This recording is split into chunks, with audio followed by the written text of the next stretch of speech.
नमस्कार, मैं हूं संजीव कुमार और आप देख रहे हैं बिफोर प्रिंट डॉट इन। जिस तरह से कांग्रेस में जो आप टूट का जो देख रहे हैं कि 11 विधायक टूटने वाले हैं, इनको लेकर के जो भरत सिंह है उन्होंने कुछ क्या कहा आप जानते भी होंगे। तो जिस तरह से आरजेडी के द्वारा जो जेडीयू में टूट के बारे में जो अफवाह चल रही थी, अब कांग्रेस में भी टूट का मामला आ रहा है, इसके बारे में क्या कहेंगे? पहले तो आपको जो बिफोर प्रिंट में आपका स्वागत है। धन्यवाद। हाँ जी। तो जिस तरह से कांग्रेस में जो आ रहा है कि 11 विधायक टूटने वाला है, हालांकि टूटने के लिए तो कम से कम 2/3 होना चाहिए, कम से कम 13, लेकिन 11 का आंकड़ा जो 100% कह रहा है जो भरत सिंह जी हैं, तो इसके बारे में क्या कहेंगे? देखिए, ये कांग्रेस जो है अपने कर्मों का फल भोग रही है। कांग्रेस जो अब तक करती आई है, जो उसकी नीति है, जो उसका नेतृत्व है, जो उसका कार्य पद्धति है, जो कार्यशैली है, यही इस बात के लिए जिम्मेदार है। और कहीं कांग्रेस मुक्त बिहार न हो जाए, इस बात की पूरी पूरी संभावना है। और ये इसलिए है कि कांग्रेस के अंदर क्या आवश्यकता है, कांग्रेस के अंदर काम करने की अहर्ता क्या है, तो चाटुकारिता, चापलूसी, चमचागिरी और चरण बंदना।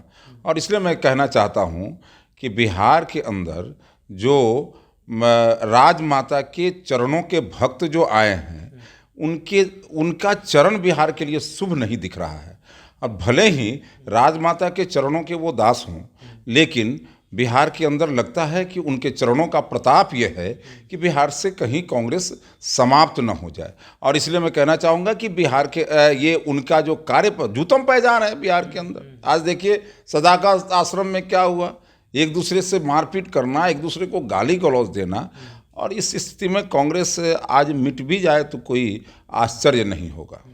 जिस तरह से देख रहे हैं कि जो भक्त चरणदास है, जैसे ही घोषणा हुआ तो कांग्रेस में टूट का ये मामला अभी जो सामने आया जी, वही मैं कह रहा था कि राजमाता के चरणों के भक्त जो हैं और वो उनके जो चरणों के दास हैं, और उनका चरण बिहार के अंदर अशुभ है।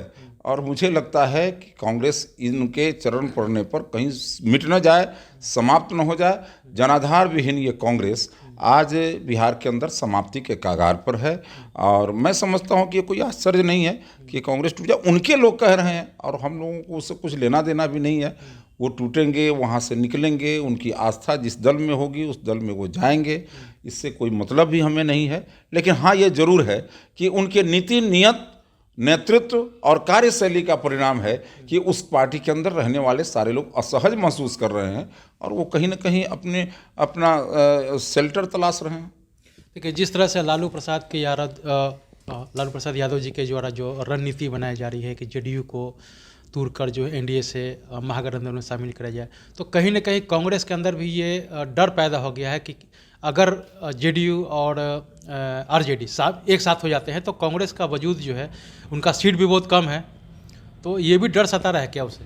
देखिए, एक बात है कि कांग्रेस को क्या भय सताएगा नहीं सताएगा ये उनका विषय है। लेकिन अभी जो आपने जो लालू जी की बात कही, निश्चित रूप से पूरा लालू परिवार आर्थिक और राजनीतिक षड्यंत्रकारी है और ये षड्यंत्र करते रहते हैं। हालांकि इनके षड्यंत्र का कोई असर नहीं पड़ने वाला है।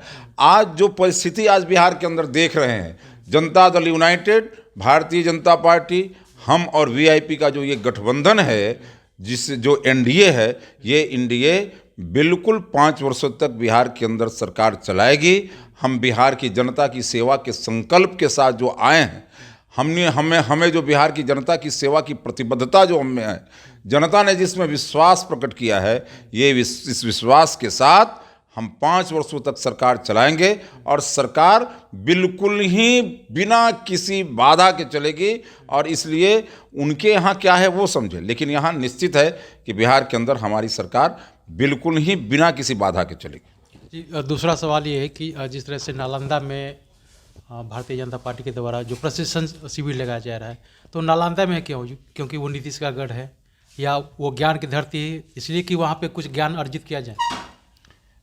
पूरे बिहार की धरती में हम पूरे बिहार में प्रशिक्षण शिविर करते हैं। ये मेरा आइडियोलॉजिकल ट्रेनिंग है। और चूंकि ये Bharatiya Janata party ideological party है, इसलिए हम आइडियोलॉजिकल ट्रेनिंग करते हैं। और ये नालंदा की धरती पर ही नहीं होना है, वहाँ के बाद पूरे बिहार के अंदर होना है।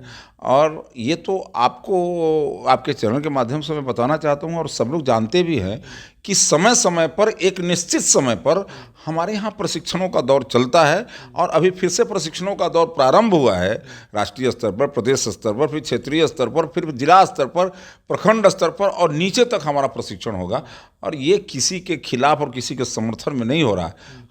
हम भारतीय जनता पार्टी में क्यों काम करते हैं, भारतीय जनता पार्टी का क्या आइडियोलॉजी है, हमारे पूर्वजों का क्या सोच रहा है, इनकी जानकारी अपने हम नेताओं और कार्यकर्ताओं को देते हैं। इसलिए और राजगीर महात्मा बुद्ध की धरती है, ज्ञान की धरती है।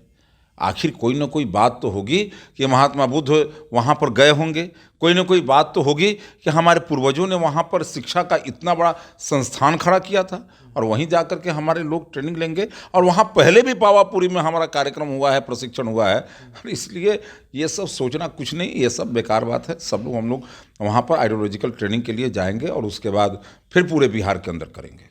तो आपने सुना कि जिस तरह से अखिलेश जी ने कहा कि वहाँ ज्ञान की धरती है तो ज्ञान अर्जित करेंगे, और बिहार जो है ज्ञान का राज्य है, तो ज्ञान हम लोग सब जगह जाएंगे, नालंदा ही नहीं सारे डिस्ट्रिक्ट में जाएंगे और वहाँ भी सब जो प्रशिक्षण है हर स्तर पे होगा, प्रखंड स्तर पे, जिला स्तर पे, राज्य स्तरीय होगा। इस तरह का जो बैठक है होता रहेगा। इसके अलावा जो कांग्रेस में जो टूट का मामला है, तो जिस तरह से भक्त चरण दास को जो प्रभारी बनाया गया है, तो उनके चरण पड़ते ही जो कांग्रेस में टूट हो रही है।